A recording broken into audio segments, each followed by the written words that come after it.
Hello everyone, এই ভিডিওটা fourth semester জেনারেলের স্টুডেন্টদের জন্য। তো আজকে আমরা যে টপিকটা করব সেটা হচ্ছে কোশেন্ট গ্রুপ। এটা হচ্ছে আমাদের যে চ্যাপ্টারটা চলছিল সাব গ্রুপ অ্যান্ড কোসেট, সেই চ্যাপ্টারের একদম লাস্ট টপিক হচ্ছে কোশেন্ট গ্রুপ। কিন্তু এই কোশেন্ট গ্রুপটার যে থিওরেমগুলো আছে সেটাগুলো বলতে গেলে আমার একটা ডেফিনেশন এখানে খুব প্রয়োজনীয়, যেটা কিনা কয়েকটা পেজ আগে এই চ্যাপ্টারেই আমরা স্কিপ করে এসেছিলাম, কারণ অ্যাকচুয়ালি ওটা পরীক্ষায় আসার মতো তত একটা ইম্পর্টেন্ট কিছু না। কিন্তু এই কোশ্চেন গ্রুপ এই পার্টটার মধ্যে আমরা একটা থিওরেম পাবো, যে থিওরেমটা বুঝতে গেলে আমাদের কিন্তু এই ডেফিনেশনটা এক্ষেত্রে জানা দরকার। সেই ডেফিনেশনটা সবার আগে আমরা বলে নেব, তারপরে এই কোশ্চেন গ্রুপ থেকে শুরু করব। এবং এই ডেফিনেশনটা তোরা যারা জেরক্স ফলো করিস আর কি, তারা 121 নম্বর পেজে পেয়ে যাবি। আর যারা এদিকে ডক্টর ধর পাবলিকেশনের চ্যাটার্জি পালের বইটা ফলো করছিস, তারা কোসেট যেখানে শুরু হয়েছে এই চ্যাপ্টারের কোসেট যেখানে হেডিং আছে তার 2 পেজ আগেই পেয়ে যাবি। এইখানে দেখবি লেখা থাকবে যে পেজের মাঝ বরাবর commutator and commutator subgroup of G. কাজে এই জিনিসটা আমরা স্কিপ করে এসেছিলাম, আগে এটার ডেফিনেশন আজকে বলবো, তারপরে কোশ্চেন গ্রুপ থেকে আমরা স্টার্ট করব। কি বলছে? বলছে যে জি স্টার এটা একটা আমরা গ্রুপ কনসিডার করেছি। এবার এই গ্রুপের ক্ষেত্রে যদি দুটো এলিমেন্ট আমরা নিয়ে নিই, সাপোজ এ আর বি দুটো আরবিটারি এলিমেন্ট জি এর অন্তর্গত, তাহলে এই এ অ্যান্ড বি এর কমিউটেটর কি হবে না এই জিনিসটা হবে। আমি এখানে আগে থেকে এগুলো লিখে রেখেছি আর কি। তো জানা জরুরি এই জিনিসটা, এটা ডেফিনেশন, এটা মাথায় রাখ যে কমিউটেটর কোনো গ্রুপের কোনো একটা এলিমেন্টের কিন্তু আমরা কমিউটেটর বলবো না। সবসময় তার মধ্যে দুটো জিনিস থাকবে, যে commutator of A and B বা এ কমা বি আর কি। তাহলে commutator of A and B বা A comma B equal to কত হবে, কি নোটেশনটা এখানে আছে, A inverse star B inverse star A star B. এই অপারেশনটা যেটা জি এর ওপরে যে অপারেশন অ্যাপ্লাই করা ছিল সেই অপারেশনই এখানে রয়েছে আর কি। এবং এই এ ইনভার্স আর বি ইনভার্স যথাক্রমে দ্য এলিমেন্ট এ আর বি এর ইনভার্সকে রিপ্রেজেন্ট করছে। তো বইতে দেখবি এই জায়গাটায় ড্যাশ দিয়ে লেখা আছে, আর আমরা জানি যে আমরা এর আগেও বলেছি যে আমরা ইনভার্সকে গ্রুপের ক্ষেত্রে ইনভার্স হিসাবেই সেগুলোকে আমরা লিখবো, আমরা ড্যাশ দিয়ে লিখবো না। কাজে বইতে এই জায়গাগুলোয় ইনভার্স করে দিবি আর কি। তাহলে এখন ব্যাপারটা হচ্ছে যে জি এর মধ্যে থাকা দুটো arbitrary element A and B এর কমিউটেটর কি হবে না A inverse star B inverse star A star B, এইটা হবে ওর কমিউটেটর। এবার প্রশ্নটা আসছে যে কমিউটেটর সাবগ্রুপ কাকে বলে, জি এর যে কমিউটেটর সাবগ্রুপ হবে তার ডেফিনেশনটা কি। তার মানে জি এর মধ্যে এরকম যত কমিউটেটর গুলোকে পাবো আমরা, জি এর যত এরকম কমিউটেটর আছে তাদের নিয়ে যে সেটটা তৈরি হবে, সেই সেটটা যদি এই অপারেশনের মাধ্যমে একটা গ্রুপ ফর্ম করে নিজে, তাহলে সেই গ্রুপটাকে আমরা বলবো কি না জি এর একটা সাবগ্রুপ হবে সেটা, এবং সেই সাবগ্রুপটাকে আমরা বলবো কমিউটেটর সাবগ্রুপ অফ জি। তার মানে এই কমিউটেটরগুলো মিলে যে সেটটা তৈরি করবে জি এর মধ্যে, সেই সেটটা যদি এই অপারেশনের সাপেক্ষে গ্রুপ ফর্ম করে নিজে, তাহলে বলতে পারবো সেই সাবগ্রুপটাকে কি সাবগ্রুপ না জি এর কমিউটেটর সাবগ্রুপ। আশা করি বোঝা গেছে আর কি ব্যাপারটা কি বলতে চাইছি। এবং কমিউটেটর সাবগ্রুপের আর একটা নাম হচ্ছে এখানে ডিরাইভড সাবগ্রুপ, এটাকে আমরা বলে থাকি। দেখবি এখানে দুটো নামই দেওয়া আছে, ডিরাইভড সাবগ্রুপ। এবং এটাকে কিভাবে আমরা ডিনোট করে থাকি না এইভাবে ডিনোট করে থাকি, জি ড্যাশ দ্বারা আমরা ডিনোট করে থাকি। তাহলে জি যদি একটা গ্রুপ হয় তাহলে জি ড্যাশের মাধ্যমে আমরা বোঝাচ্ছি কি না ওর কমিউটেটর সাবগ্রুপ বা ডিরাইভড সাবগ্রুপকে। আমি দেখ এর নিচে একটা এক্সাম্পল আছে, সেটা করে দিই, তাহলে ব্যাপারটা আরো বুঝতে সুবিধা হবে। সেই এক্সাম্পলটা কি বলেছে না আমরা যদি জেড প্লাস, আমরা তো প্রত্যেকেই জানি যে ইন্টিজার সমূহগুলো প্লাসের সাপেক্ষে কি ফর্ম করে না গ্রুপ ফর্ম করে, এটা অবশ্যই একটা গ্রুপ ফর্ম করে। তাহলে এই গ্রুপের যে কমিউটেটর সাবগ্রুপ হবে সেটা নিয়ে যদি আমরা আলোচনা করি, তাহলে আগে আমাকে কি দেখতে হবে যে কমিউটেটরগুলোর সেটটা কি হচ্ছে আগে আমরা দেখি। তাহলে কমিউটেটরের সেটটা এক্ষেত্রে কি হবে, যদি সেই সেটটার নাম আমরা এস দিই, তাহলে সেই সেটটার মধ্যে কিরম টাইপের এলিমেন্ট থাকবে না এ ইনভার্স থাকবে প্রথমে। তাহলে এ যদি এর মধ্যে একটা এলিমেন্ট হয়, তাহলে প্লাসের সাপেক্ষে ওর ইনভার্স কত হবে না মাইনাস এ হবে। তারপরে প্লাস বি এর ইনভার্স মানে কত মাইনাস বি, তারপরে প্লাস, তারপরে কত আছে এ, তাহলে এখানেও এ থাকবে প্লাস, তারপরে বি। যেখানে আমরা লিখে দেবো এই এ আর বি কোথা থেকে এসছে, জেড এর থেকে এসছে। তার মানে জেড প্লাস এই গ্রুপটার যে কমিউটেটর গুলো নিয়ে যে সেটটা তৈরি হবে এস হচ্ছে সেই সেটটা। কিন্তু দেখ এখানে একটা জিনিস লক্ষ্য করে দেখ, আমরা কি জানি না আমরা জানি যে গ্রুপের এই জেড প্লাস যে গ্রুপ ফর্ম করে আর কি, সেটা অবশ্যই একটা কমিউটেটিভ গ্রুপ ফর্ম করে। তাহলে যদি কমিউটেটিভ গ্রুপ ফর্ম করে, তাহলে আমরা কিন্তু এই জায়গাটায় কি করতে পারি না এ plus B K B plus এ করে আমরা লিখতে পারি। তাহলে মাইনাস বি প্লাস বি ওখানে জিরো হয়ে যাবে, আর মাইনাসে প্লাস এ করলেও সেই জিরো হয়ে যাবে, কাজে এই টোটাল জিনিসটা কি হয়ে যাবে না অনলি জিরো হয়ে যাবে। তার মানে অ্যাকচুয়ালি এই যে সেটটা পেয়ে যাবো সেই সেটটার মধ্যে শুধুমাত্র একটাই জেডের এলিমেন্ট থাকবে, সেটা হচ্ছে জিরো। তাহলে যদি ওর কমিউটেটরের যে সেটটা হচ্ছে সেটাই যদি জিরো হয়, তাহলে ও যে সাবগ্রুপ এখন ফর্ম করবে সেই সাবগ্রুপটার মধ্যেও অনলি জিরো থাকবে আর কি। তাহলে দেখ বইতে এখানে লিখে দিয়েছে যে এখানে জেডের যে ডিরাইভড সাবগ্রুপটা হবে বা কমিউটেটর সাবগ্রুপটা হবে জেড ড্যাশ, সেটা কি হবে না অনলি জিরো হবে। জিরো কমা দিয়ে আমরা কি লিখবো না প্লাস আর কি, মানে এখানে যে অপারেশনটা ছিল সেই অপারেশনের সাপেক্ষেই সে গ্রুপ ফর্ম করবে। এটা আমরা জানি ওর আইডেন্টিটি এলিমেন্ট, আর আইডেন্টিটি এলিমেন্ট সবসময় ট্রিভিয়াল গ্রুপ ফর্ম করে, তো এক্ষেত্রে সেই কমিউটেটর সাবগ্রুপটাই হয়ে যাবে ট্রিভিয়াল গ্রুপ আর কি। কাজেই এই উদাহরণটার মাধ্যমে আশা করি বোঝা গেছে যে what is the definition of commutator subgroup of a group G. এবার আমি আজকে যেটা শুরু করব, আজকের যে বিষয়টা সেটা হচ্ছে আমাদের কি না কোশেন্ট গ্রুপ থেকে আজকে আমরা শুরু করব। দেখা যাক, তাহলে এগুলো সব এখানে মুছে ফেলছি, আজকে আমরা শুরু করব কোশেন্ট গ্রুপ। সবার ফার্স্টে যেটা এখানে আজকে বলবো সেটা হচ্ছে what is the definition of quotient group. দেখা যাক কি বলছে। তাহলে আমরা এখানে লিখে নিলাম কি না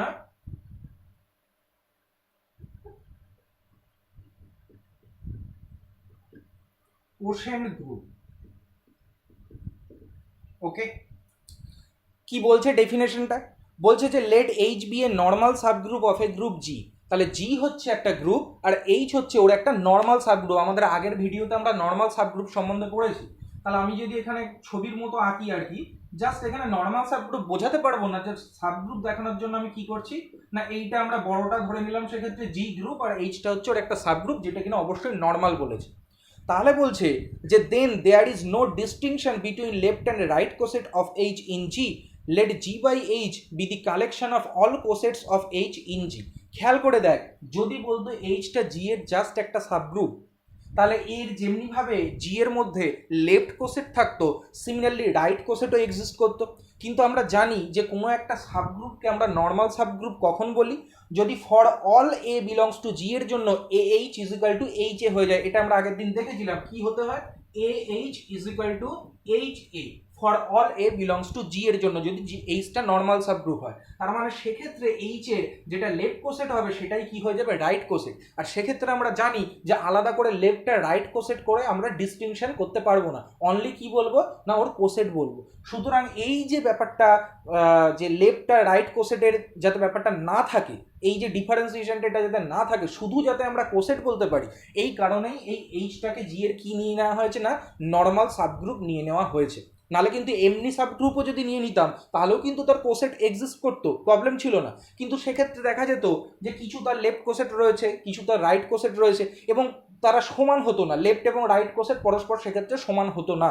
কিন্তু যদি নর্মাল সাবগ্রুপ ধরি তাহলে যেটাই ওর লেফট কোসেট হবে সেটাই ওর রাইট কোসেটও হবে আর কি সেক্ষেত্রে। কাজে আমি এখানে যখন এখন থিওরেমগুলো করব তাহলে শুধুমাত্র আমি যে অপারেশনটা ধর এখানে গ্রুপ ফর্ম করব, তো কোশেন্ট গ্রুপ আর কি, এই কোসেটগুলো একটা গ্রুপ ফর্ম করবে। তা গ্রুপ মানে সেই সেটটা থেকে আমাকে এলিমেন্টকে চুজ করতে হবে। এখন প্রশ্ন হচ্ছে যদি এইচটাকে নর্মাল না দিতাম তাহলে যে কোনো দুটোর মধ্যে একটা লেফট কোসেট হতো আর একটা রাইট কোসেট হতো, আমাদের এক্ষেত্রে করতে প্রবলেম হতো। ওই কারণে আমরা কি করে নিলাম না এইচটাকে নর্মাল ধরে নিয়েছি, যাতে করে এখন আমরা অনলি বলতে পারি হচ্ছে ওর কোসেট। আর এটা আমরা যখন করব ডেফিনেশনগুলো বলবো আর কি, সেক্ষেত্রে সব আমরা লেফট কোসেট নিয়েই কাজ করব, কিন্তু আলাদা করে ভাববি না যে ওটা লেফট কোসেট। তার কারণ যেহেতু নর্মাল, তো লেফট কোসেট লেখাও যায় আর ওটাকে রাইট কোসেট করে লেখাও তাই। এই কারণে এই প্রবলেমটা যাতে না হয় ওই জন্য এইচটাকে কি করে নিয়েছি আমরা নর্মাল সাবগ্রুপ করে নিয়েছি। তার মানে জি একটা গ্রুপ আর এইচ হচ্ছে জি এর একটা নর্মাল সাবগ্রুপ। তাহলে এই এইচ এর জি এর মধ্যে যত কোসেট থাকবে সেই কোসেটগুলোকে নিয়ে আমরা যে সেটটা তৈরি করব সেটাকে জি বাই এইচ দ্বারা আমরা এক্সপ্রেস করব। তার মানে এই কোসেটগুলোর সেট কি হয়ে যাবে না জি বাই এইচ হবে। তাহলে G by H contains all the distinct cosets of H in G. এবং এই যে সেটটা তৈরি করেছি এই সেটটা যদি একটা অপারেশনের উপরে ডিফাইন করি এখন, সেই অপারেশনের সাপেক্ষে যদি গ্রুপ ফর্ম করে তাহলে সেই গ্রুপটার নামই হয়ে যাবে কি না quotient group of H in G. তাহলে কি বললাম, জি একটা গ্রুপ, এইচ হচ্ছে ওর একটা নর্মাল সাব গ্রুপ। আমি কি করছি জি এর মধ্যে এইচ এর যত কোসেট আছে তাদেরকে আমরা কনসিডার করে একটা সেট তৈরি করছি, সেটা হচ্ছে জি বাই এইচ। এই জি বাই এইচটা এখন একটা অপারেশন ডিফাইন করবো এই জি বাই এইচ এর উপরে, তার সাপেক্ষে যদি গ্রুপ ফর্ম করে তাহলে সেই গ্রুপটার নামই হয়ে যাবে কি না quotient group of H in G. এখন প্রশ্নটা হচ্ছে সেই অপারেশনটা কি, তাহলে জি বাই এইচ এর উপরে আমরা যে অপারেশনটা করছি সেটা হচ্ছে কোসেটগুলোর মাল্টিপ্লিকেশন। দেখ এখানে লেখা আছে, বলছে we shall now show that the set G by H forms a group with respect to multiplication of cosets. তার মানে কোসেটসের মাল্টিপ্লিকেশন এইটা হচ্ছে আমাদের সেই অপারেশনটা। তাহলে এখন আমি দুটো কোসেটকে নিয়ে তার মাল্টিপ্লিকেশনটা দেখাই কিভাবে ডিফাইন করব। সেটা হচ্ছে একটা কোসেট নিলাম এক্ষেত্রে এইচ, যেটা আমি বলছিলাম যে একই টাইপের এখন নিয়ে নিতে পারবো, সব লেফট কোসেট নিয়েই কাজ করতে পারবো এবং যথারীতি আমরা বুঝে গেছি যে এটা ওর এইচ এ করেও লিখতে পারতাম, এটা ওর রাইট কোসেটও বটে। তাহলে এক্ষেত্রে আমরা জি বাই এইচ এর মধ্যে থাকা দুটো কোসেটের মাল্টিপ্লিকেশনটা কিভাবে ডিনোট করছি না এ ইন্টু বি, এখানে থাকলো এইচ। কেমন, এখানে আমরা লিখে দেবো কি না যেখানে এ আর বি কার মধ্যে আছে না জি এর মধ্যে আছে। তার মানে এইটা হচ্ছে জি বাই এইচ এর মধ্যে থাকা এলিমেন্টগুলোর উপর যে অপারেশনটা আমরা ডিফাইন করেছি মাল্টিপ্লিকেশন, সেটা হচ্ছে এইটা এইচ ইন্টু বিএইচ করলে আমরা কত পাচ্ছি সেক্ষেত্রে এ বি ইন্টু এক্ষেত্রে এইচ পাচ্ছি। কেমন, for all A B belongs to G. আচ্ছা, এইবার আমাদের যেটা করতে হবে সেটা হচ্ছে থিওরেম 1। কি বলেছে থিওরেম 1? বলছে the set G by H of all cosets of a normal subgroup H in G is a group with respect to the operation defined by বলে এই জিনিসটা লেখা আছে। তাহলে এখন আমি কি করব না এগুলো সব মুছে দিচ্ছি, শুধুমাত্র আমরা এই অপারেশনটাকে লিখে রাখবো এবং এই অপারেশনটার ওপর বেস করে জি বাই এইচকে দেখাবো কি গ্রুপ ফর্ম করছে। তাহলে কটা প্রপার্টি দেখাবো? 4টে প্রপার্টি দেখাবো। তাহলে এগুলো সব আমি এখন মুছে দিলাম। তাহলে দেখা যাক থিওরেম 1 ভীষণ ইম্পর্টেন্ট কিন্তু কোশেন্ট গ্রুপ তার মানে প্রুফ করছি এখন আমরা। তাহলে জি বাই এইচ হচ্ছে আমাদের সেই সেটটা অল ডিস্টিংক্ট কোসেট সেট এবং তার উপরে আমরা মাল্টিপ্লিকেশনকে এইভাবে ডিনোট করেছি, আমরা ডিফাইন করেছি এইচ ইন্টু বিএইচ কে কিভাবে লিখে নিয়েছি না এ বি ইন্টু এইচ করে আমরা লিখে নিয়েছি, পাশে লিখলাম না for all A B belongs to G. আচ্ছা, 1 নম্বরে আমরা আসি, কি দেখাতে হবে আমাদের? ক্লোজ দেখাতে হবে। কিন্তু সেইটা দেখানোর আগে আমরা 3টে এলিমেন্টকে সেক্ষেত্রে কনসিডার করে নেব। কেমন, এই জি বাই এইচ এর অন্তর্গত সেই 3টে এলিমেন্ট কি আমরা ধরে নিচ্ছি যে লেট এ এইচ এর অন্তর্গত এলিমেন্টগুলো সব কোসেটস। তো আমরা এক্ষেত্রে লেফট কোসেটসের আকারে ধরে নেব, কোনো একটাকে ফিক্স রাখবি। তোর যদি মনে হয় যে তুই এটাকে রাইট কোসেট আকারে লিখে করবি তাহলেও কিন্তু আমি বারবার বলছি কোনো অসুবিধা নেই, তুই চাইলে করতেই পারিস, তার কারণ এইচ নর্মাল হয়, এটাকে লেফট লেখো আর রাইট লেখো একই ব্যাপার, কিন্তু যেটাই করবি সেটা যেন ফিক্স রাখবি পুরোটা জুড়ে, কারণ লেফট আর রাইট করলে তোরই কিন্তু এখানে গন্ডগোল হয়ে যাবে লিখতে, কিন্তু তাতে কিন্তু ভুল কিছু হবে না। হয়তো একটা লেফট লিখলি একটা রাইট লিখলি করে তাদের অপারেশন করছিস, ভুল কিছু হবে না, কারণ যেটাই রাইট সেটাই অ্যাকচুয়ালি লেফট আর কি, অবশ্যই। কিন্তু তোদের ওটা লিখতে প্রবলেম হবে, ওই জন্য কোনো একটাকে ফিক্স করিনি। আমি আমার লেফট গুলোকে মানে লেফট আকারে লিখছি প্রত্যেকটাকে। তাহলে আমি 3টে এলিমেন্ট নিলাম এইচ বিএইচ আর কি নেব সিএইচ। এরা কার মধ্যে থেকে নিলাম না জি বাই এইচ এর মধ্যে থেকে নিলাম। এখন আমাদের প্রথম যে প্রপার্টিটা সেটা কি ক্লোজার প্রপার্টি। তাহলে এখন আমরা কি করব না এ এইচ ইন্টু কি করব বিএইচ করব। এটার ডেফিনেশন আমাদের কি দিয়ে দেওয়া আছে না এ বি ইন্টু এইচ দিয়ে দেওয়া আছে। আচ্ছা খেয়াল কর, এই যে এলিমেন্ট দুটো এরা তো জি বাই এইচ এর মধ্যে ছিল, এইটাও কি জি বাই এইচ এর মধ্যে আছে? অবশ্যই আছে। কি করে বুঝলাম না এটার আগে যে আছে সে যদি জি এর মধ্যে থাকে তাহলেই প্রমাণ হয়ে যাবে এই জিনিসটা জি বাই এইচ এর মধ্যে আছে। তা এ আর বি কোথায় ছিল? জি এর মধ্যে ছিল, তাহলে এ ইন্টু বি সেটাও কোথায় থাকবে? জি এর মধ্যে থাকবে, তাই তো? তার কারণ জি হচ্ছে আমাদের একটা গ্রুপ আর কি, সেটা ক্লোজার প্রপার্টিও হোল্ড করবে। তাহলে এখানে আমরা লিখবো যে যেহেতু এ আর বি সেটা জি এর মধ্যে আছে, তার মানে এ ইন্টু বি এটাও কার মধ্যে থাকবে? জি এর মধ্যে থাকবে। অতএব এই এলিমেন্টটা কার মধ্যে থাকবে না জি বাই এইচ এর মধ্যে থাকবে। তাহলে কি প্রমাণ হয়ে গেল? ক্লোজার প্রপার্টি প্রমাণটা হয়ে গেল। দুটো এলিমেন্ট ওর মধ্যে থেকে নিয়েছিলাম, দেখালাম তাদের মাল্টিপ্লিকেশনটাও ওই সেটের মধ্যেই রয়েছে। নেক্সট প্রপার্টি আমাদের কি ছিল? Associative property. দেখা যাক অ্যাসোসিয়েটিভ প্রপার্টি আমরা কি করে দেখাতে পারি। দেখ তাহলে 2 নম্বরে এখন আমরা যেটা করব সেটা হচ্ছে কি অ্যাসোসিয়েটিভ প্রপার্টি। তাহলে এখন আমরা কি করছি না এক্ষেত্রে এ এইচ এলিমেন্ট নিয়ে নিলাম একটা, আর এখানে আমরা কি করছি বিএইচ ইনটু কি করছি না সিএইচ করছি। কেমন? আচ্ছা দেখ লক্ষ্য কর ভালো করে, দেখ এটা তো এইচ, এটা মানে আমরা কি লিখতে পারবো বিসি ইনটু এইচ। কেমন? আচ্ছা তুই চাইলে এখানে থার্ড ব্র্যাকেট দিতে পারিস আর কি, কোনো প্রবলেম নেই তাতে, থার্ড ব্র্যাকেট দিলে সেক্ষেত্রে কোনো অসুবিধা হবে না। আচ্ছা, এই জিনিসটাকে দেখ কিভাবে লেখা যায়, ডেফিনেশন অনুযায়ী কিভাবে লেখা যায় এটাকে এ ইন্টু বি সি এইচ এইভাবে আমরা লিখতে পারি। আচ্ছা দেখ, এই এবিসি কার মধ্যে আছে, জি এর মধ্যে আছে। জি একটা গ্রুপ, তার মানে সেখানে অ্যাসোসিয়েটিভ ল প্রয়োগ করলে সেটা অ্যাপ্লাই হবে। তার মানে এই যে আমার ব্র্যাকেট আছে, এই দুটো, এই ব্র্যাকেটটা এখন এই এ আর বি এর এখানে চলে আসতে পারে পরের লাইনে, কোনো অসুবিধা নেই। তাহলে আমরা এখানে এ বি তারপরে সি দিয়ে এইচ লিখতে পারি, কারণ আমরা ব্র্যাকেটে লিখে দেব যেহেতু কি না আমাদের এই যে আমরা লিখছি এ ইন্টু এখানে b c is equal to এটাকে লেখা যায় এ বি ইন্টু সি, যেহেতু এরা সবাই কোথায় আছে, জিতে আছে, জি একটা গ্রুপ। তাহলে দেখ তো এইখান থেকে ডেফিনেশন অনুযায়ী আবার এটাকে কি লিখতে পারি, এ বি ইন্টু এইচ করতে পারি, ইন্টু দিয়ে আমাদের আবার কত করতে পারি, সি ইন্টু এইচ করতে পারি না, সি এইচ করতে পারি সেক্ষেত্রে। তাহলে দেখ একটা জিনিস লক্ষ্য কর, এইটা মানে আমাদের দেখ তো কত হয়ে যাচ্ছে, এই জিনিসটা মানে কত হয়ে যাচ্ছে, এটা মানে হয়ে যাচ্ছে এ এইচ ইন্টু কত হয়ে যাচ্ছে না বি এইচ, আর এইদিকে কত পড়ে থাকছে, সি এইচ পড়ে থাকছে, তাই তো। তাহলে এখানে ব্র্যাকেট না দিলেও পারি, কোনো অসুবিধা না, ব্র্যাকেট দিলেও কোনো ব্যাপার না। তাহলে আমরা কি দেখছি যে এ এইচ এইটা ধরে একটা এলিমেন্ট ভাব, এটাকে ভাব পি, এটাকে ভাব কিউ, এটাকে ভাব আর। তাহলে p into q into r এর bracket is equal to p into q আগে করেছি, ইন্টু কি করেছি না আর হয়েছে সেক্ষেত্রে। তার মানে এখান থেকে বলতে পারছি যে এই যে মাল্টিপ্লিকেশনের ডিফাইন করেছি জি বাই এইচ এর উপর, সেটা কি ল মেনে চলছে, অ্যাসোসিয়েটিভ লকে মেনে চলছে। 2 নম্বর দেখানো হয়ে গেল। এবার আমরা 3 নম্বর প্রপার্টির দিকে চলে আসবো। খেয়াল কর,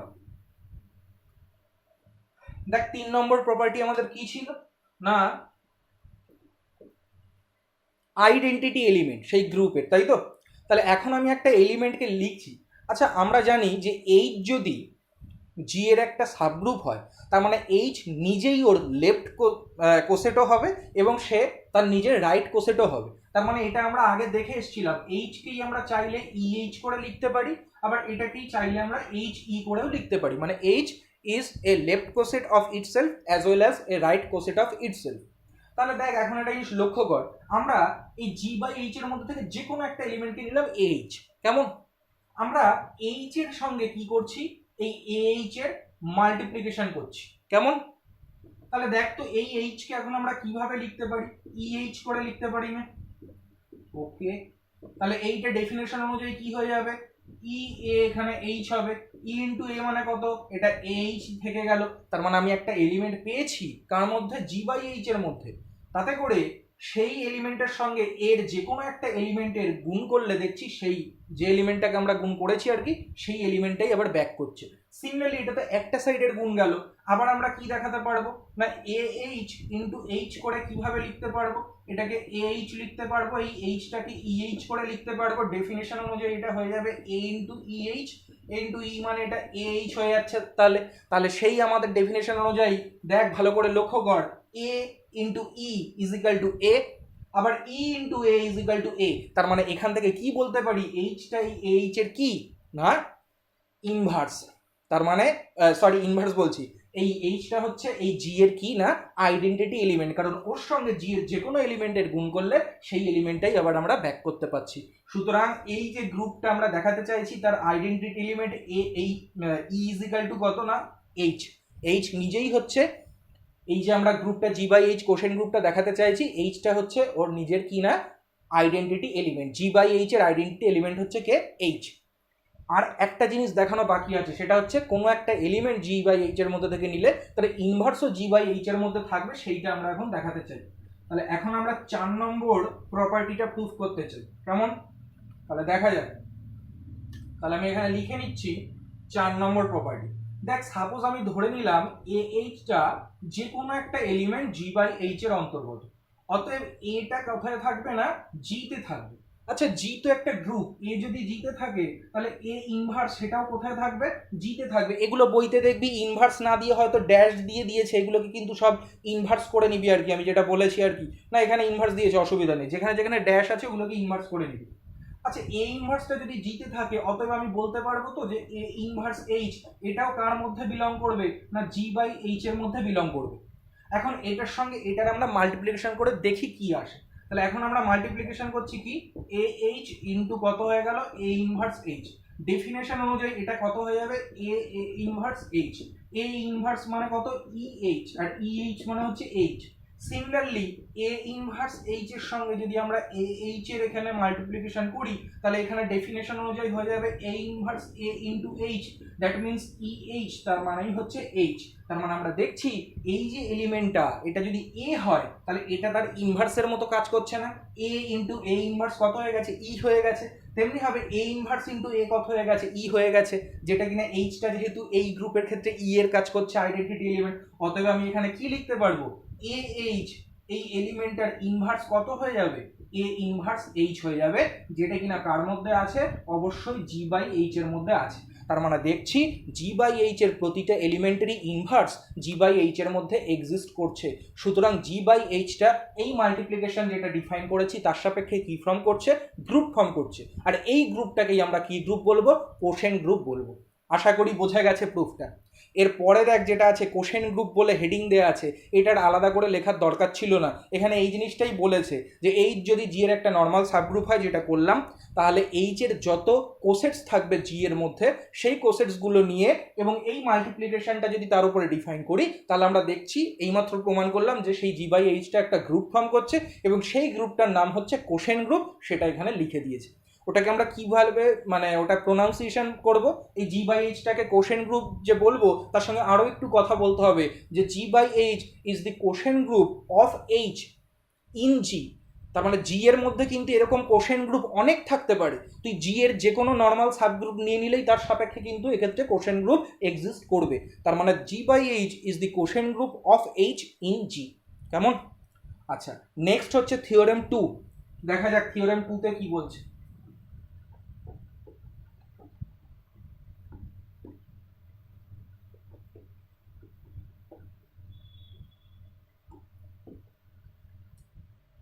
তাহলে আমরা এখন করব থিওরেম 2। থিওরেম 2 এর স্টেটমেন্ট বলছে every quotient group of A abelian group is abelian. কি বলছে,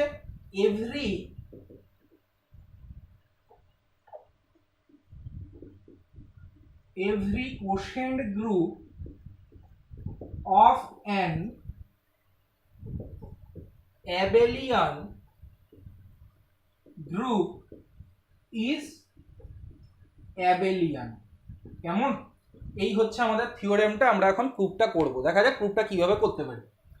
তার মানে দেখ, ভালো করে লক্ষ্য করে দেখ প্রশ্নটা কি বলতে চেয়েছে, every quotient group of an abelian group. তার মানে কোন গ্রুপটা অ্যাবেলিয়ান বলেছে, জি। তার কারণ হচ্ছে জি এর অন্তর্গত বা জি এর মধ্যে জি এর এরকম কত কোশেন্ট গ্রুপ আছে, অনেক কোশেন্ট গ্রুপ থাকতে পারে জি এর, সেই প্রত্যেকটা কোশেন্ট গ্রুপই কি বলে দিয়েছে, অ্যাবেলিয়ান হবে, প্রমাণ করতে হবে। যদি কিনা জিটা কি হয়, অ্যাবেলিয়ান হয়, তাহলে আমরা এখানে জিটাকে ধরে নেব হচ্ছে অ্যাবেলিয়ান, ধরে দেখাবো যে সেক্ষেত্রে এইচ যদি ওর নর্মাল সাবগ্রুপ হয় তাহলে জি বাই এইচ যে ওর কোশেন্ট গ্রুপটা হবে সেটাও কি হবে, অ্যাবেলিয়ান হবে। তাহলে আমরা এক্ষেত্রে প্রুফের শুরুতেই ধরে নিলাম কি, যে let G be an abelian group, যেটা বলে দিয়েছে আর কি। তাহলে দেখ, let G be an abelian group and H be a subgroup of G. এইচটা জি এর একটা যে কোনো সাবগ্রুপ কনসিডার করলাম, আমি নর্মাল বলছি না এখন, কারণ আমাকে কিন্তু আমরা জানি যে জি বাই এইচ এর এক্সিস্টেন্সের জন্য এইচটাকে নর্মাল হওয়া ভীষণ জরুরি, কিন্তু আমি তো এইচটাকে জোর করে নর্মাল ধরে নিতে পারবো না। আমার জি এর ওপর এমন কন্ডিশন থাকবে যে এইচ সেক্ষেত্রে নর্মাল হতে বাধ্য। কিরকম দেখিয়ে দিই, দেখ জিটা অ্যাবেলিয়ান বলেছে, আমরা প্রুফ করেছিলাম যে নর্মাল সাবগ্রুপের ওখানে প্রুফ করেছিলাম যে যদি কোনো একটা গ্রুপ অ্যাবেলিয়ান হয় তাহলে ওর যে কোনো সাবগ্রুপ কি হয়ে যায়, নর্মাল হয়ে যায়। তার মানে এখান থেকে আমরা বলতে পারবো যে H is a normal subgroup of G. কেমন? তার মানে যেহেতু জি অ্যাবেলিয়ান, অতএব কি লিখতে পারবো, ওর যে কোনো সাবগ্রুপ এইচ কে কনসিডার করলে H is abelian, sorry abelian বলছি, H is normal, H is normal in G. তার মানে H is a normal subgroup of G. অতএব আমরা এখন লিখতে পারবো যে জি বাই এইচ এক্সিস্ট। কেমন? এই যে কোশেন্ট গ্রুপ তার যে অস্তিত্ব আছে তার জন্য এইচটাকে নর্মাল হওয়া জরুরি ছিল, সেটা জি এর কন্ডিশনের উপর বেস করে আমরা এইচটাকে নর্মাল বলতে পেরেছি, তার মানে জি বাই এইচ এর অস্তিত্ব আছে, এক্সিস্ট। এবার আমরা কি করব না জি বাই এইচ এর মধ্যে দুটো এলিমেন্ট ধরে নেব। তাহলে আমরা ধরে নিচ্ছি যে let a H and b H belongs to G by H. অতএব এই এ আর বি কার মধ্যে আছে, জি এর মধ্যে আছে। তাহলে এখন আমরা এদের মাল্টিপ্লিকেশনের সাপেক্ষে আর কি আমাকে দেখাতে হবে, অ্যাবেলিয়ান মানে দেখাতে হবে সেই a into b is equal to b into a, এরকম ব্যাপারটা আর কি। তাহলে এখন আমরা কি করব না নাও জি বাই এইচ এর দুটো এলিমেন্ট নিয়ে তাদের এখন আমরা গুণ করি। তাহলে এইচ ইন্টু কি করছি, বি এইচ করছি, ইজ ইকুয়াল টু ডেফিনেশন অনুযায়ী কত লেখা যায় এটাকে, এ বি ইন্টু কি হয়ে যাবে, এইচ হয়ে যাবে। আচ্ছা দেখ এই এ বি এটা জি এর অন্তর্গত এলিমেন্ট, আর জিটা অ্যাবেলিয়ান বলেছে, সুতরাং এ ইন্টু বিও যা আর বি ইন্টু এ একই কথা, এবং এটাকে ডেফিনেশন অনুযায়ী ভাঙালে হয়ে যাবে বিএইচ ইন্টু কত না এইচ। তার মানে H into BH is equal two BH into H. তার মানে জি বাই এইচ এর যে কোনো দুটো এলিমেন্ট নিলে দেখা যাচ্ছে যে তারা কমিউট করছে। অতএব এক্ষেত্রে বলতে পারবো জি বাই এইচটা কি গ্রুপ হয়ে যাবে না অ্যাবেলিয়ান গ্রুপ হয়ে যাবে। তার মানে আমরা কি দেখলাম যে জিটা যদি অ্যাবেলিয়ান হয় তাহলে ওর যে কোনো কোশেন্ট যদি মানে ওর যে কোনো সাবগ্রুপের ক্ষেত্রে তার যে কোশেন্ট গ্রুপটা হবে এভরি কোশেন্ট গ্রুপ সেটাও কি হয়ে যাবে না কোশেন্ট সাবগ্রুপ করলে সেটাও অ্যাবেলিয়ান হয়ে যাচ্ছে। তার মানে এখান থেকে আমরা বলতে পারবো যে অতএব জি বাই এইচ ইজ কি অ্যাবেলিয়ান। তার মানে মাথায় রাখি সেই থিওরেমটা খুব সহজ, সেটা হচ্ছে জি যদি অ্যাবেলিয়ান হয় তাহলে ওর যে কোনো কোশেন্ট গ্রুপ সেটাও কি হয়ে যাবে, ওর মধ্যে থাকা যে কোনো কোশেন্ট গ্রুপ সেটাও অ্যাবেলিয়ান হয়ে যাবে। তাহলে every quotient group of a group which is abelian is also abelian. Every quotient group of an abelian group is also abelian. তার মানে জি অ্যাবেলিয়ান হলে জি বাই এইচ ও সেক্ষেত্রে অ্যাবেলিয়ান হবে। কিন্তু দেখ এখানে একটা কথা বলেছে নিচে নোটে, বলছে এই থিওরেমের কনভার্সটা ট্রু না। তার মানে আমরা কি বলতে চাইছি, এই থিওরেমটা বললাম জি যদি অ্যাবেলিয়ান হয় তাহলে জি বাই এইচ ওর যে কোনো কোশেন্ট গ্রুপ নিলে সেটাও অ্যাবেলিয়ান হবে। কিন্তু আমরা এরকম এক্সাম্পল তৈরি করতে পারবো যেখানে দেখাতে পারবো যে কোনো একটা গ্রুপের দেখা যাচ্ছে কোনো একটা তার কোশেন্ট গ্রুপ সেটা হয়তো সেক্ষেত্রে অ্যাবেলিয়ান, কিন্তু মেন যে গ্রুপটা সেটা হয়তো অ্যাবেলিয়ান নয়। তার মানে হয়তো জি বাই এইচ অ্যাবেলিয়ান কিন্তু জি কিন্তু সেক্ষেত্রে অ্যাবেলিয়ান নয়। তাহলে জি অ্যাবেলিয়ান হলে জি বাই এইচ অ্যাবেলিয়ান, কিন্তু জি বাই এইচ যদি অ্যাবেলিয়ান হয় তাহলে কিন্তু জিটা সেক্ষেত্রে অ্যাবেলিয়ান নাও হতে পারে। আমরা এরকম একটা উদাহরণ এখন দেখব। তার মানে আমরা কি এখন করব না এর কনভার্সটা ট্রু নয়, দেখবি নিচের নোটের মধ্যে লেখা আছে, আমি এইটুকু মুছে এখানেই করে দিচ্ছি কনভার্সের যে এক্সাম্পলটা আছে যে কনভার্সটা ট্রু হবে না। সেটার জন্য আমরা ধরে নেব যে let G is equal to আমরা ধরে নিলাম S3 আর এইচ ইজ ইকুয়াল টু ধরে নিলাম আমরা A3। এটা মানে সিমেট্রিক গ্রুপ অফ ডিগ্রি 3 এবং এর অর্ডারটা কত হয় আমরা জানি ফ্যাক্টোরিয়াল 3 হয় মানে 6, এবং এইচটা এটা হচ্ছে অল্টারনেটিভ গ্রুপ অফ ডিগ্রি 3, এর অর্ডারটা কত হয়, এগুলো সব আমরা পারমিউটেশনের গ্রুপের যখন পারমিউটেশন গ্রুপ পড়েছি তখন এগুলো সব জানা। এর অর্ডারটা হয়ে যায় আমাদের কত না সেক্ষেত্রে 3 হয়ে যায়, এর হাফ এলিমেন্ট থাকে এর মধ্যে। তাহলে সেক্ষেত্রে জি বাই এইচ করলে যে আমরা গ্রুপটা পাবো তার অর্ডারটা কত হয়ে যাবে না 2 হয়ে যাবে, সেক্ষেত্রে 6/3 করলে 2 হবে। আর আমরা এই ধরনের প্রমাণ করেছি, এটা একটা মানে খুব সহজ একটা প্রমাণ করা যায় যে যদি কোনো একটা গ্রুপ তার অর্ডার 2 হয় তার মানে সেই গ্রুপটা মাস্ট বি কি হবে না অ্যাবেলিয়ান হবে। তার মানে জি বাই এইচ এর অর্ডার 2 হওয়ার কারণে এই জি বাই এইচটা এক্ষেত্রে কি হয়ে যাবে, জি বাই এইচ মানে এখানে S3/A3 এটা কি হয়ে যাবে অ্যাবেলিয়ান হয়ে যাবে। কিন্তু আমার এখানে যেটা দেখার বিষয় যে কনভার্সটা ট্রু কিনা, তার মানে জি বাই এইচ যদি অ্যাবেলিয়ান হয়ও তাহলে কি জিটা অ্যাবেলিয়ান হবে সর্বদা বলতে পারবো। দেখ এখানে S3/A3 অ্যাবেলিয়ান হলেও S3 কিন্তু অ্যাবেলিয়ান হয় না, তার মানে পারমিউটেশনগুলো কিন্তু ইন জেনারেল কমিউটেটিভ হয় না, লকে স্যাটিসফাই করে না। কিন্তু আমরা এখানে লিখবো কি যে but S3 is not abelian. কেমন, তাহলে আমরা দেখলাম কনভার্সটা ট্রু নয়, জি বাই এইচ অ্যাবেলিয়ান হলো কিন্তু জি কিন্তু সেক্ষেত্রে অ্যাবেলিয়ান নয়। আচ্ছা এবার আমরা যেটা করব সেটা হচ্ছে থিওরেম 3। থিওরেম 2টা আমরা বুঝলাম এবং তার বিপরীতটা যে ট্রু হয় না সেটা একটা এক্সাম্পল দিয়েও দেখলাম। এবার থিওরেম 3 করব, যেখানে থিওরেম 3 এর স্টেটমেন্টটা আমাদের বলছে every quotient group of a cyclic group is cyclic। আগের বার বললো every quotient group of an abelian group is abelian। এবার দেখবো আমরা every quotient group কি বলছে, every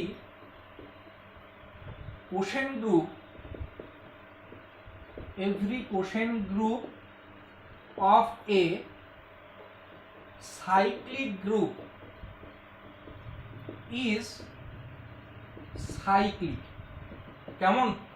every quotient group of a cyclic group is cyclic. তার মানে জিটা যদি একটা সাইক্লিক গ্রুপ হয় তাহলে সেক্ষেত্রে জি বাই এইচটাকেও কি দেখাতে হবে না, সাইক্লিক হবে। তাহলে সবার ফার্স্টে আমরা লিখে নেব যে let G be a cyclic group. কেমন? তাহলে দেখ কি বলছে, প্রুফটা আমরা শুরু করি। এক্ষেত্রে লিখলাম যে লেট জি বি এ, এটা কিন্তু দেওয়াই আছে, মানে লেট দিয়ে নাও লিখতে পারতিস, এমনি শুরু করতে পারতিস যে let H be a sub group of the cyclic group G আর কি। তবু আমি এটা লিখে নিচ্ছি let G be a cyclic group and H be a subgroup of G. তাহলে জিটা হচ্ছে একটা সাইক্লিক গ্রুপ আর এইচটা হচ্ছে ওর একটা যে কোনো সাবগ্রুপ। আচ্ছা, এক্ষেত্রে জি বাই এইচ এর এক্সিস্টেন্সের জন্য এইচটাকে নর্মাল হওয়া জরুরি। দেখি তো জি যদি সাইক্লিক হয় তাহলে এইচটা নর্মাল হয় কিনা। দেখ আমরা করেছিলাম যে যদি কোনো গ্রুপ সাইক্লিক হয় তাহলে মাস্ট বি সেটা অ্যাবেলিয়ান হবে। তার মানে যেহেতু জিটা সাইক্লিক তার মানে জিটা কি হবে, অ্যাবেলিয়ান। আর যেহেতু জিটা অ্যাবেলিয়ান, আগের প্রমাণে কি দেখলাম, থিওরেম 2তে জি যদি অ্যাবেলিয়ান হয় তাহলে ওর যে কোনো সাবগ্রুপ কি হয়ে যায়, নর্মাল হয়ে যায়। তাহলে আমরা লিখতে পারবো অতএব H is a normal subgroup. H is a normal subgroup of কি না G। এর কারণটা কি, যেহেতু জিটা সাইক্লিক বলে দেওয়া আছে তার মানে জিটা অ্যাবেলিয়ান হবে। তাহলে পাশে লিখবো কারণ হিসাবে যেহেতু G is অ্যাবেলিয়ান। কেমন? সাইক্লিক মানে অ্যাবেলিয়ান, কাজে জি ইজ অ্যাবেলিয়ান শুধু বললেই হবে। তার মানে এইচটা যেহেতু নর্মাল সাবগ্রুপ হয়ে গেছে জি এর, অতএব এখন আমরা কি বলতে পারবো যে অতএব জি বাই এইচ এক্সিস্ট। এই জিনিসটা লেখা খুব জরুরি যে জি বাই এইচটা এক্সিস্ট করছে কিনা। নেক্সট আমাদের কাজটা কি হবে না, আমরা এখন জিটা যেহেতু সাইক্লিক বলেছে জি এর একটা জেনারেটর ধরে নিলাম। তাহলে কি লিখছি যে let small a be a generator be a generator of G। কেমন? তাহলে দেখ এই এটা জি এর মধ্যে আছে আর কি, অতএব এটা কোথায় আছে, জি এর মধ্যে আছে, ওর একটা জেনারেটর। তাহলে এ কে যদি আমরা এন বার কম্পোজিশন করি তাহলে এ টু দি পাওয়ার এন সেটাও কার মধ্যে থাকবে, জি এর মধ্যে থাকবে। আর জি এর মধ্যে যদি কোনো একটা এলিমেন্ট থাকে তার সঙ্গে যদি আমরা এইচ এর মাল্টিপ্লিকেশন করি তাহলে সেই এলিমেন্টটা কোথায় থাকে, জি বাই এইচ এর মধ্যে থাকে। অতএব এখান থেকে লিখতে পারবো a to the power n H, এই এলিমেন্টটা কোথায় আছে না জি বাই এইচ এর মধ্যে থাকবে। তার মানে এটা জি বাই এইচ এর একটা যে কোনো আরবিটারি এলিমেন্ট হিসাবে আমরা কনসিডার করতে পারি, যেহেতু জিটার ক্ষেত্রে সাইক্লিক। তাহলে এখন আমরা কি করব না, এই গ্রুপের মানে যে জি বাই যে কোশ্চেন গ্রুপটা হয়েছে আর কি, এই গ্রুপের অন্তর্গত যে কোনো এলিমেন্টকে যদি এই গ্রুপের অন্তর্গত অন্য কোনো একটা এলিমেন্টের আমরা কি করতে পারি না ওর মাধ্যমে লিখতে পারি, মানে ওর পাওয়ার করে লিখতে পারি, তাহলে বলতে পারবো যে এই গ্রুপটা কি গ্রুপ হয়ে যাবে না, সাইক্লিক গ্রুপ হয়ে যাবে। তাহলে এর একটা আমরা এখন জেনারেটর খোঁজার চেষ্টা করব। তার মানে এইটা এই গ্রুপের যে কোনো একটা আরবিটারি এলিমেন্ট দেখবো, সেই আরবিটারি এলিমেন্টকে ওর জেনারেটরের মাধ্যমে আমরা লিখতে পারি কিনা, জেনারেটরের পাওয়ার করে। তাহলে এখন আমরা শুরু করছি দা কিভাবে, now a to the power n H এটাকে আমরা কিভাবে লিখতে পারবো না, এ ইন্টু এ এরকম করে করে কত টাইমস হবে না, এন টাইমস হবে, ইন্টু এখানে এইচ থাকলো। এবং এই ডেফিনেশন অনুযায়ী আমরা জানি এ বি এইচ হলে a H into b H হয়ে যায়, তাহলে এটার কত হয়ে যাবে না এ এইচ ইন্টু হয়ে যাবে এ এইচ, এরকম করে করে কত টাইমস পাবো না, এন টাইমস পাবো। তাহলে এটাকে যদি এন বার আমরা কম্পোজিশন করি তাহলে এটা কত হয়ে যাবে, a H whole to the power n হয়ে যাবে। তাহলে আমরা দেখছি এর যে কোনো এলিমেন্টকে এরই অন্তর্গত একটা এলিমেন্ট পেয়েছি এ এইচ, যার পাওয়ার করে এটাকে লেখা যাচ্ছে। তার মানে এই যে এ এইচ এটা এই গ্রুপটাকে কি করেছে, জেনারেট করেছে। তার মানে এটা ওর জেনারেটর, তার মানে জি বাই এইচ কি হয়ে গেল না, সাইক্লিক গ্রুপ হয়ে গেল। তাহলে এখন আমরা এখানে ফাইনালি লিখে দিতে পারছি, এখানে লিখে দিলাম অতএব জি বাই এইচ সাইক্লিক। তার মানে আমরা কি দেখলাম যে যদি জিটা সাইক্লিক হয় মেন গ্রুপটা, তাহলে ওর যে কোনো কোশ্চেন গ্রুপ সেটা কি হয়ে যাবে না, সাইক্লিক হয়ে যাবে। কিন্তু এখানেও আমরা দেখবো, এর পরে দেখবি নোট আছে যে এরও বিপরীতটা মানে এরও কনভার্সটা কিন্তু ট্রু হয় না অলওয়েজ আর কি। তার জন্য আমরা কি করব, আগে যে এক্সাম্পলটা আমরা দিয়েছিলাম থিওরেম 2 এর পরে সেই এক্সাম্পলটাকেই আমরা এক্ষেত্রে কনসিডার করে নেব। দেখ কিভাবে আমরা দেখাচ্ছি আর তাহলে এখানে মনে রাখার কোনো অসুবিধা হবে না, একই এক্সাম্পল দিয়ে দুটোর ক্ষেত্রেই চলে যাবে। যে এই থিওরেমটারও কনভার্স ট্রু হয় না সেটা দেখানোর জন্য জি কে ধরে নিবি সেই S3 আর এইচ কে কি ধরে নিবি না A3 ধরে নিবি, কেমন?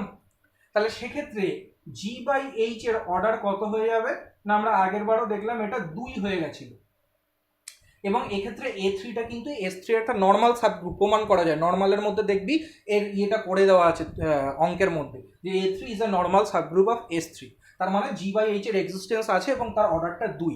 আচ্ছা, আমরা একটা থিওরেম করেছিলাম না সাইক্লিকের ক্ষেত্রে যে every group of prime order is cyclic, তার মানে 2 যেহেতু প্রাইম অতএব জি বাই এইচ কি হয়ে যাবে, এই গ্রুপটা হয়ে যাবে কি সাইক্লিক। তাহলে জি বাই এইচ যেহেতু সাইক্লিক হয়ে গেল এখানে, তাহলে দেখি যে জিটা সাইক্লিক কিনা, মানে উল্টোটা সত্যি হয় কিনা। কিন্তু জি তো সাইক্লিক না, S3 ক্ষেত্রে তো এরকম কোনো একটা পারমিউটেশন পাওয়া যায় না যেটা দিয়ে কিনা পুরো S3 কে জেনারেট করা যাবে। S3 তো সাইক্লিক হয় না, তার মানে কনভার্সটা কিন্তু অলওয়েজ ট্রু নয়, কেমন? আচ্ছা, এবার আমরা যে থিওরেমটা করব সেটা হচ্ছে এই পার্টের লাস্ট যে থিওরেমটা আছে, থিওরেম 4। তার স্টেটমেন্টটা আমি লিখে রেখেছি। স্টেটমেন্টটা বলছে the quotient group of any normal subgroup H, এখানে কিন্তু একটুখানি গ্যাপ আছে, any normal subgroup H of a group G is abelian if and only if H is a superset of G dash, বা ঘুরিয়ে এটাকে বললে লেখা যায় G dash is a subset of কি না H। G ড্যাশটা কি, G ড্যাশটা হচ্ছে G এর কমিউটেটর সাবগ্রুপ, যেটা আমরা শুরুতেই আজকে বলে নিয়েছি ডেফিনেশনটা। তাহলে আমি থিওরেমের স্টেটমেন্টটা আরেকবার বলছি যে the quotient group of any subgroup of any normal subgroup H of a group G is abelian, মানে G by H is abelian if and only if H is a superset of G dash, বা এটাকে ঘুরিয়ে আমরা লিখতে পারি G dash is a subset of H, কেমন? তাহলে আমরা কিন্তু এখানে দুটো দিকই প্রমাণ করব, if and only if প্রমাণ আছে। তাহলে আমরা শুরুতে এইটা ধরে নিচ্ছি কি না, let G by H is abelian। তাহলে কি লিখলাম যে let G by H is abelian, কেমন? আচ্ছা, আমরা এক্ষেত্রে G এর মধ্যে থেকে দুটো এলিমেন্ট ধরে নিলাম arbitrary, let AB belongs to G, তার মানে AH আর BH এই এলিমেন্ট দুটো কার মধ্যে থাকবে না, G বাই H এর মধ্যে থাকবে, কেমন? আচ্ছা, G বাই H টা কি বলে দিয়েছে, অ্যাবেলিয়ান বলে দিয়েছে। অতএব আমরা এখানে কি লিখতে পারবো, AH into BH is equal two কি হয়ে যাবে না, BH ইন্টু AH হয়ে যাবে। আচ্ছা, ডেফিনেশন অনুযায়ী এটা মানে কত, এটা মানে হচ্ছে ABH, তাই তো? আর এটা মানে কত, এটা মানে হচ্ছে BA ইন্টু H, লিখতে পারি এইভাবে। আচ্ছা, একটা জিনিস সেক্ষেত্রে খেয়াল করে দেখ, আমি এই দিক থেকে একটা এলিমেন্ট ধরে নিচ্ছি যে let X belongs to AB into H, তার মানে there exists some small h such that x is equal to AB into small h আমরা লিখতে পারবো। এই h এর মধ্যে এরকম একটা স্মল h অবশ্যই এক্সিস্ট করবে, অতএব x is equal to x টা যেহেতু এর মধ্যে আছে শুধু একটা স্মল h থাকবে এর মধ্যে, যার সঙ্গে এটার গুণ করার ফলে h কে পেয়েছি আমরা, অতএব এইটাকে কি লিখতে পারবো, AB into h করে লিখতে পারবো। পাশে কি লিখলাম, for some small h belongs to capital H। আচ্ছা দেখ, এই যে x টা, এই x টা ABH এ ছিল, কিন্তু ABH আর BH তো সমান, তার মানে এই x এটা BA into H তার মধ্যেও থাকবে, অলসো এর মধ্যেও থাকবে। আচ্ছা, এর মধ্যে যদি থাকে তাহলে এর মধ্যে একটা এলিমেন্ট তো x এর সঙ্গে সমান হবে, তাহলে একটা এরকম H1 এর মধ্যে থাকবে যাতে করে BA into H1 করে x কে লেখা যায়। অতএব আমরা x কে কি লিখতে পারবো না, সাম BA into H1 করে লিখতে পারবো। পাশে আবারও কি লিখবো, for some H1 belongs to H। আচ্ছা, এই দুটো থেকে আমরা কি লিখতে পারি, এইটা আর এইটা দুটোই তো x এর সঙ্গে সমান হয়ে গেল, অতএব ABH is equal to আমাদের কত হয়ে যাচ্ছে না, BAH1, কেমন? আচ্ছা দেখ, এখান থেকে আমরা কি করছি না, বোথ সাইডে লেফট হ্যান্ড সাইড থেকে আর কি, বোথ সাইডে আমরা A ইনভার্স B ইনভার্স দিয়ে মাল্টিপ্লাই করছি। তাহলে এখানে কত হয়ে যাচ্ছে, A ইনভার্স B ইনভার্স, তারপরে হয়ে যাচ্ছে ABH, আর এদিকে আমাদের কত হয়ে যাচ্ছে, A ইনভার্স B ইনভার্স, এখানে হয়ে যাচ্ছে বি এ ইন্টু আমাদের কত হয়ে যাচ্ছে না এইচ হয়ে যাচ্ছে। কেমন? আচ্ছা দেখ খেয়াল কর, এই দিকে দেখ খেয়াল কর ভালো করে, এই যে বি ইনভার্স বি এটা মানে কত ই, তাহলে ই এর সঙ্গে এটা গুণ করা মানে সেই এ ইনভার্সই থাকবে, আবার এ ইনভার্স আর এর গুণ করার ফলে ই হবে, ই এর সঙ্গে এইচ এর গুণ ফলার করে সে এইচ থাকবে, সুতরাং এইটা is equal two nothing but কি এইচ। তাহলে এখন এই জিনিসটা ইজ ইকাল টু এইচ এর সঙ্গে সমান হয়ে গেছে। কেমন? সরি এখানে আমরা এইচ ওয়ান লিখতে হবে, এখানে আমাদের এটা ভুল হয়েছে, গুণ করার ফলে এখানে এইচ ওয়ান ছিল কিন্তু এটা মানে হচ্ছে এইচ ওয়ান। কেমন? এবার দেখ লক্ষ্য কর একটা জিনিস, আমরা এখন রাইট হ্যান্ড সাইড থেকে এইচ ইনভার্স দিয়ে বোথ সাইডে গুণ করবো, তাহলে স্মল এইচ ইনভার্স এর সঙ্গে গুণ হলে কত হয়ে যাবে? ই হয়ে যাবে। তার মানে এই এলিমেন্টটাই বাদিকে থাকবে, তার মানে বাদিকে কত থাকবে? এ inverse b inverse into a into B equal to কত হয়ে যাবে? H one into H inverse হয়ে যাবে। এবং দেখ এইটা কার মধ্যে আছে? এইটা এইচ এর মধ্যে আছে না? ভালোভাবে খেয়াল করে দেখ তো, এটা এইচ এর মধ্যে আছে। কেন এইচ এর মধ্যে আছে? তার কারণ এইচ হচ্ছে একটা সাব গ্রুপ, আর এই এইচ ওয়ান আর এইচ এরা সব এইচ এর এলিমেন্ট, সুতরাং এই এলিমেন্টটাও আমাদের এই সাবগ্রুপের মধ্যেই থাকবে, এটা সাবগ্রুপের ডেফিনেশন। তাহলে আমরা কি পেয়ে গেলাম? A inverse b inverse a into b, এটা কোথায় রয়েছে না এইচ এর মধ্যে রয়েছে। খেয়াল করে দেখ এই জিনিসটা চেনা লাগছে না? এই ডেফিনেশনটাই তো আজকে শুরুতে বলেছিলাম, এটা হচ্ছে এই এ অ্যান্ড বি এর কি না কমিউটেটর। তাহলে এ আর বি এর কমিউটেটর মানে সেইগুলো কোথায় থাকে? জি ড্যাশের মধ্যে থাকে না? কিন্তু আমরা দেখছি যে এই এলিমেন্টটা থাকে জি ড্যাশের মধ্যে, কিন্তু এ দেখছি এখন আছে কোথায়? এইচ এর মধ্যে। তার মানে জি ড্যাশের অন্তর্গত প্রত্যেকটা কমিউটেটরই কার মধ্যে থাকবে? এইচ এর মধ্যে থাকবে। তাহলে ভাব ভালো করে, এরপরে আমরা লাইনটা কি লিখব? এভরি কমিউটেটর বা every element of G dash also belongs to H. তার মানে এর যে কোনো এলিমেন্ট যদি এইচ এর মধ্যে থাকে, তাহলে আমরা এর পরে লিখে দিতে পারি অতএব G dash is a subset of কি হয়ে যাবে না এইচ হয়ে যাবে।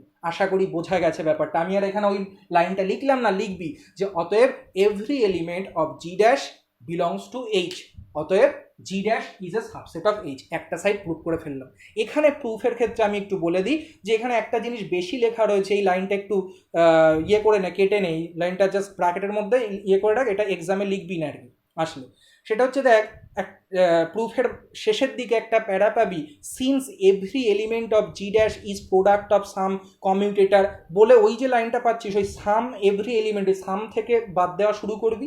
কোন অবধি বাদ দিবি? দেখ তার পরের লাইনে এইচ ইজ এ সাবগ্রুপ আছে, ওই সাবগ্রুপ অবধি বাদ দিবি। তাহলে কোথা থেকে? ওখান থেকে শুরু হবে সো। কি বললাম আমি? So every element of G dash belongs to কি বলেছি? এইচ।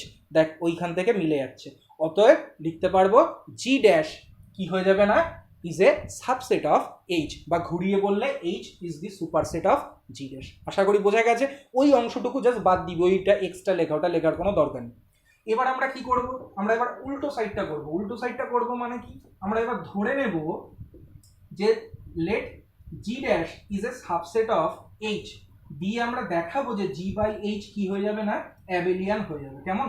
তাহলে এইটা আমি এখন দেখ কি করছি, তাহলে এখন আমরা উল্টো সাইডটা ধরে নিচ্ছি, এই দিকটা ধরে ওইখানে যাব। তাহলে লেট ধরে নিলাম যে G dash is a subset of H, মানে এই জিনিসটা আর কি, H is the superset of G dash. খেয়াল কর, আমরা জি বাই এইচ এর থেকে যে কোনো দুটো আরবিটারি এলিমেন্ট নিয়ে নিলাম, যে let a H and b H belongs to কোথায়? G by H. আচ্ছা খেয়াল কর, তার মানে এই এ আর বি তারা কোথায় আছে? জি তে আছে। তার মানে এদের যে কমিউটেটরটা হবে সেটা কত? A inverse b inverse a into a into b. এইটা কোথায় থাকবে?